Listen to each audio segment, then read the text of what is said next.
தமிழக அரசு வந்து இந்த சம்பவத்தை வச்சு அரசியல் செய்யறதா ஒரு குற்றச்சாட்டு. அதுதான் நான் சொன்னேன் உங்களுக்கு. நல்ல கேள்வி ஒண்ணுதான். அதான் நானும் சொல்றேன். நான் ஏற்கனவே அரசின் சார்பில் முழு விளக்கம் கொடுக்கப்பட்டிருக்கின்றன. மாவட்டத்தில் நடந்த நிகழ்வு குறித்து நான் கரூர்ல இருந்து முழு விளக்கங்கள் கொடுக்கப்பட்டிருக்கின்றன. விசாரணை சென்று கொண்டிருக்கின்றன. விசாரணை முடிந்த பிறகு இறுதி அறிக்கையில் என்ன வருகிறது என்பதை பார்த்து அப்பொழுது நம்ம பேசுவோம். அதுதான் சரியாவும் இருக்கும்.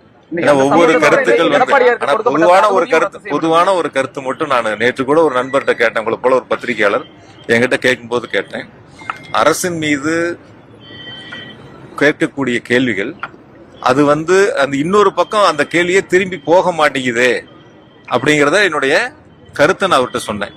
உங்களுக்கு அதுதான் நான் சொல்றேன். நான் அதாவது யாருகிட்ட கேட்க வேண்டிய கேள்வியை நீங்க யாருகிட்ட கேட்கறேங்கிறது சுய பரிசோதனை பண்ணுங்க.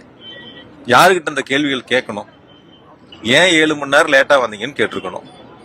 ஏன் 500 மீட்டருக்கு முன்னாடி வண்டிக்குள்ள போய் ஸ்கிரீன் போட்டு லைட் ஆஃப் பண்ணீங்கன்னு கேட்டிருக்கணும். ஏன் 12 மணிக்கு அறிவிச்சீங்கன்னு கேட்டிருக்கணும். 12 மணிக்கு அறிவிச்சுட்டு 7 மணிக்கு ஏன் வந்தீங்கன்னு கேட்டிருக்கணும்.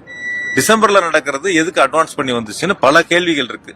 இந்த கேள்விகள்லாம் சமூக வலைத்தளங்கள்ல வர்றதில்ல, பத்திரிகைகள்ல வர்றதில்ல, தொலைக்காட்சிகள்ல வர்றதில்ல, விவாதங்கள்ல நீங்க எடுத்துக்கிறதில்ல. யாரை நோக்கி நீங்கள் கேட்க வேண்டிய கேள்விகள் இருக்கோ அதெல்லாம் தவிர்த்துறீங்க.